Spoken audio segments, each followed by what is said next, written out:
Welcome to the Idaho Business Podcast, where we talk with local entrepreneurs, share motivation, network with one another, and pick up a tip or two on how not to burn your business to the ground. I'm your host, Spencer Ward. All right, everyone, welcome back to another episode of your favorite podcast, the Idaho Business Podcast. You'll have to excuse my voice. I did catch a summer cold. I was off last week. I went to Lake Mead with my family, which was fantastic, except for I got a summer cold. So let's get after it. Sponsored by Health West. Great people, great organization. Google where they're closest to you and give them a try. They offer medical, dental, everything. We're also sponsored by New Clean Commercial Cleaning, my company, servicing anywhere from Twin Falls all the way to Rexburg. Give us a holler if you need any janitorial needs, carpet cleaning needs, stripping and waxing needs. We're there for you. 208-254-7070. All right, everyone. I've talked to a lot of my friends, and I've seen a lot of bad sales pitches, including my own. I'm not perfect. I've been there. I've done some terrible pitches in my life, and I probably do a couple here and there still. When you try to phone them in, and that's you don't want to do that. You only get so many at bats. You need to be hitting some home runs. You need to get that batting percentage up. So let's talk about how to win more business without competing just directly on price. And I know a lot of you are like, "Whoa, it's all about price." No, it's not. No, it's not, guys. Okay. One of the biggest mistakes business owners believe is that winning new business comes down to having lowest price. It doesn't. If price was all that mattered, every customer would be buying the cheapest option every single time. Okay. We don't see that, right? Yet every day, people pay more for Apple. They pay more for Chick-fil-A. They pay more for Disney, Ritz-Carlton, and thousands of other companies because they trust the experience more than the price. Today, I want to talk about these 4 things: how to attract leads through content, how to conduct a professional walkthrough, how to negotiate contracts without sounding salesy. That cheesy, used car salesman. We all know that type. Not all of them are like that. There's some great salesmen out there, but there's some real bad ones. So we don't want to have that sound in our voice or within our just demeanor as we're trying to sell. How to position yourself as the obvious choice. Okay. So you're honestly just pushing yourself as the professional, not as this person that's trying to sell them on something. Okay. Marcus Sheridan, author of They Ask, You Answer, he says the company willing to answer the most customer questions wins. And I agree with that. But on the same side, if all you're doing is being a meter maid or just an order taker, that's not helping the situation either. So yes, you want to answer the questions, but you also want to be that professional. You want to sound like the professional because you are the professional. They don't know how to roof a house. They don't know how to do their own cybersecurity. They don't know how to do their own, commercial loan officering. They need you for that, So most businesses create content about themselves. Customers do not care. Customers care about their problems, not yours. Or your fancy things that you can do for them, or all that kind of stuff. Our framework is the 4 C's content creator. It focuses on creating case studies, valuable educational content, core value content, and compelling offers. And I learned this from my coach back in the day, Mike Campion, great guy. Okay, and I still believe in it. So instead of posting, "We've been in business 20 years. We do this, we use this, we do this." You hear that language, the we and ours and my experience. No one cares, and there's a complete turnoff when that happens. You need to change. Number one, you need to, as a side tangent from what I'm talking about now, go through your website and do a we and ours and my and I audit. Anytime you say say those words, change it to yours, your, and you. You're talking about the client that you're trying to attract. You're not talking about us. We're talking about you and how we can solve your problem. Okay. So try posting Instead of saying, going back to we in business 20 years, we use this cool new technology. We do this. We can we can dance upside down. No, who cares? Talk about the 5 mistakes businesses make when hiring a contractor. Okay. And I've made sheets like that. Like our core values is very tongue in cheek. Have fun is one of them. Be honest. I've made a marketing sheet with 5 reasons why not to do business with New Clean, and they're just fun tongue in cheek things, but they're true.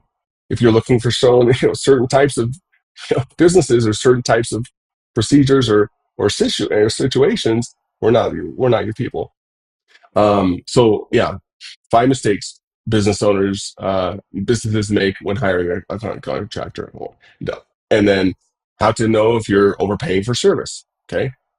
Another one could be a customer success story. Those are huge. Okay. If you can get a customer on camera, that's even better when you can have a customer success story. Before and after transformations are always great. And then frequently asked questions. Case studies are especially powerful. You know, when you ask your customers like, hey, what was life like before us?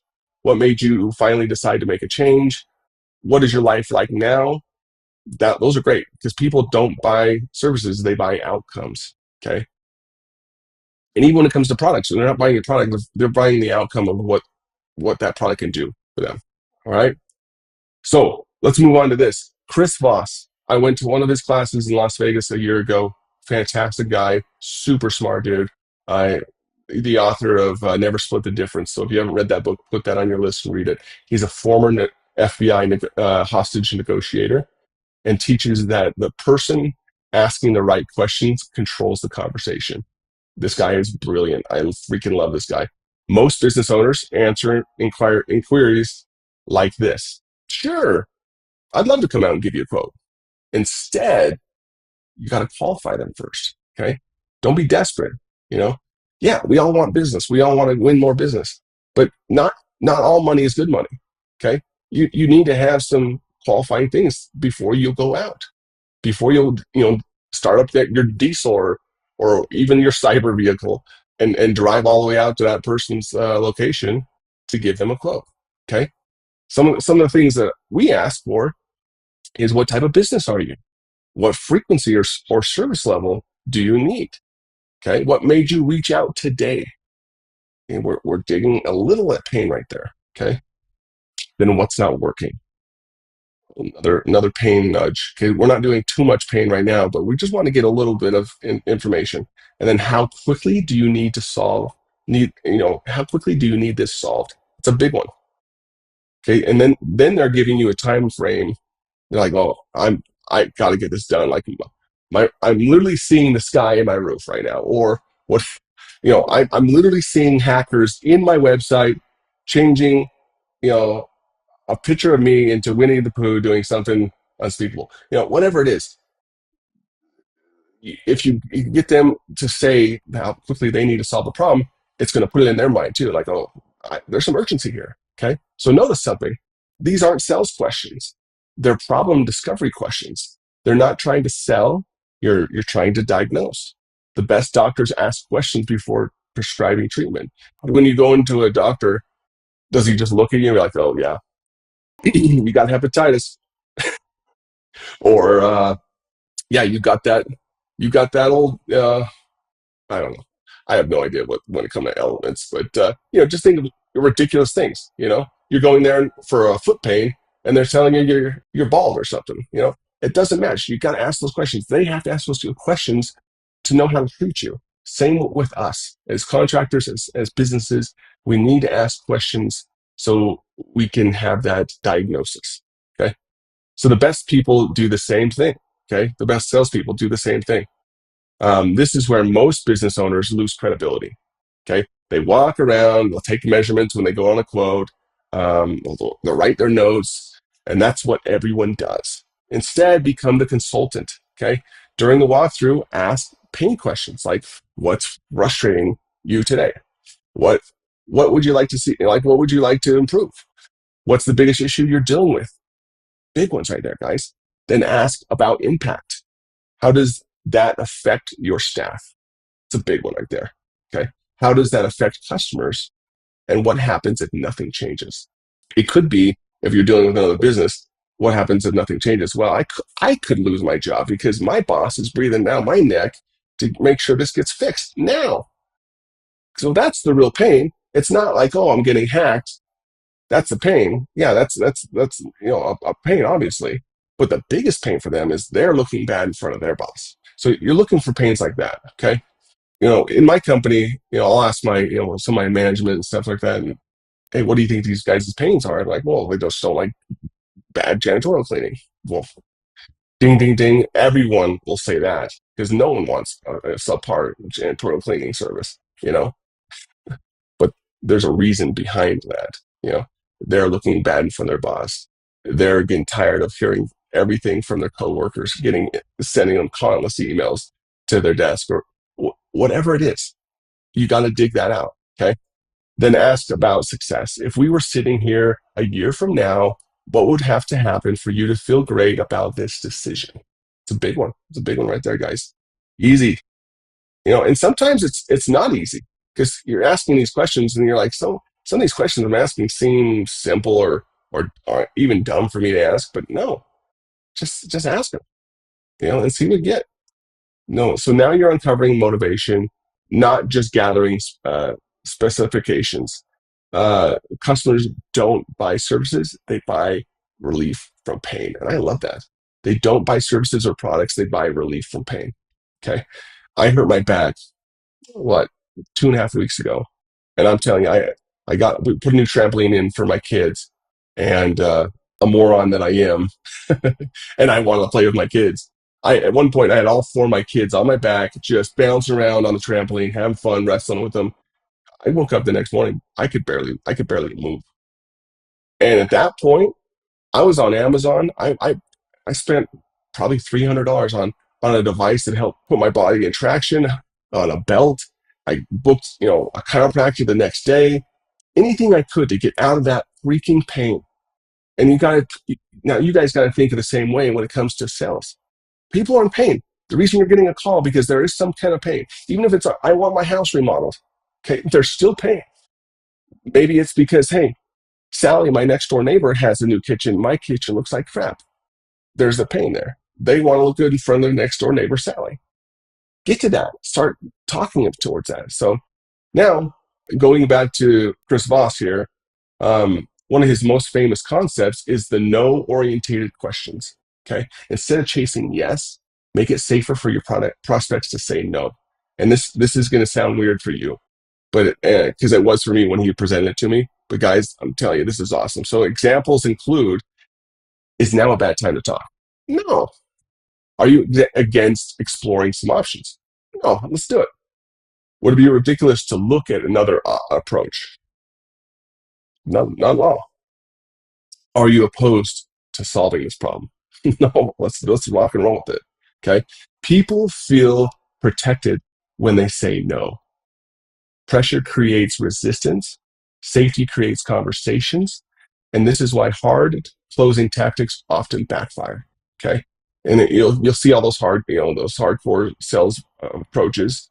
Let's get to the yes, get to the yes. I'm telling you, getting to the no is so much easier and better because it's going to make them feel more at ease, and they're not going to feel like, oh my gosh, let's get this guy out of my house or out of my office, whatever. When customers feel trapped, they retreat. When customers feel understood, they move forward.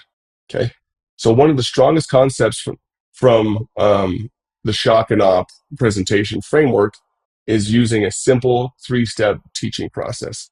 Okay, and this is where we're stop selling features. And we're going to start teaching. Okay, we start with a story, we have a solution, and then specific application to their problem. Okay, so let's say you're pitching cybersecurity. I know nothing about cybersecurity. I have one of my good buddies that's in cybersecurity, so I know a little bit. Instead of, hey, we offer monitoring, protection, detection, compliance, support, all this stuff. Tell a story. Hey, one of our clients had a ransomware attack that shut them down for 3 days. And so and so and so, and this is what happened, and whatever, then present the solution. We implemented these safeguards. Okay, tie it directly to their situation. So based on what you told me earlier, your company has the same vulnerabilities. Okay, stories are memorable, features are forgettable. Okay, so remember that. I think that's I don't think this, but I know that's why if you're in the Bible, you think every time Christ spoke and taught, he taught in parables because it was easier to understand and easier to latch onto. So why not? Why don't we use it? Why don't we use the same stories? Not the same stories, obviously. And then get to the no questions. Find those no questions after the stories. If you're trying to come to the kind of a soft close, if you're trying to get something going right then. Okay. So the best negotiators give options. Okay. And this can be part of this closing. Many business owners present one proposal. Smart negotiators present choices. Okay. A shock and awe framework recommends offering two solutions when budget and needs don't align. There's a solution that completely solves a problem, a solution that fits the budget, but may not solve every problem. Okay, this changes the conversation. The customer isn't deciding whether to buy; they're deciding which path makes the most sense. That is a completely different buying experience when that happens. So the final lesson is simple. People don't buy the cheapest option. We've talked about that over and over again today. They buy certainty. The shock and awe framework emphasizes testimonials, case studies, guarantees, professional presentations, insurance, background checks, easy transition systems. Okay, those are big. None of these lower the price. They lower the risk. Customers are constantly asking themselves, can I trust this company? Every interaction should answer that question. Okay. I honestly do business with people who I trust. I don't even care if they're the cheapest. I know I have a contractor who's remodeled my house. He's built a building for me. I go with him. I don't like. I know he's competitive with his pricing. I don't bid out other people. I know him. I trust him. I know he's going to take care of me, and he's not going to leave me high and dry. That's huge for me. Okay.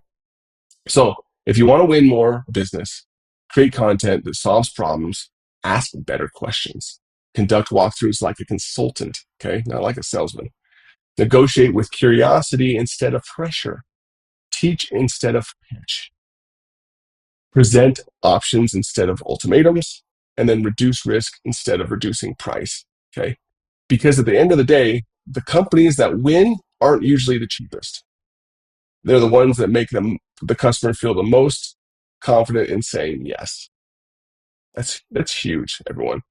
I hope you guys can get something out of that because I see too many companies out there that they open and they close because they're just trying to be the cheapest out there. It's not.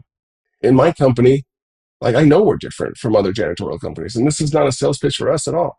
But you know, there's I know everyone's thinking they're thinking, oh, well, you don't know my industry.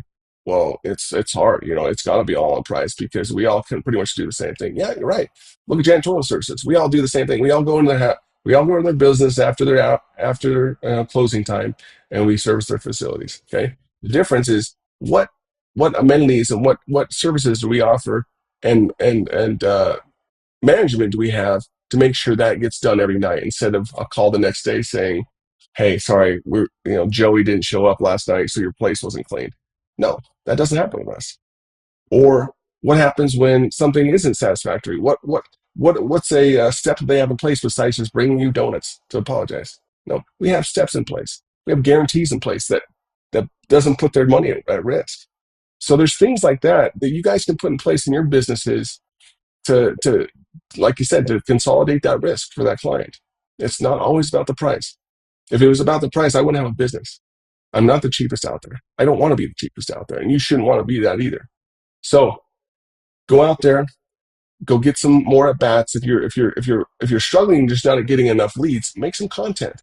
Make some educational content, not like, hey, look at my new hammer. Look at my new nail gun.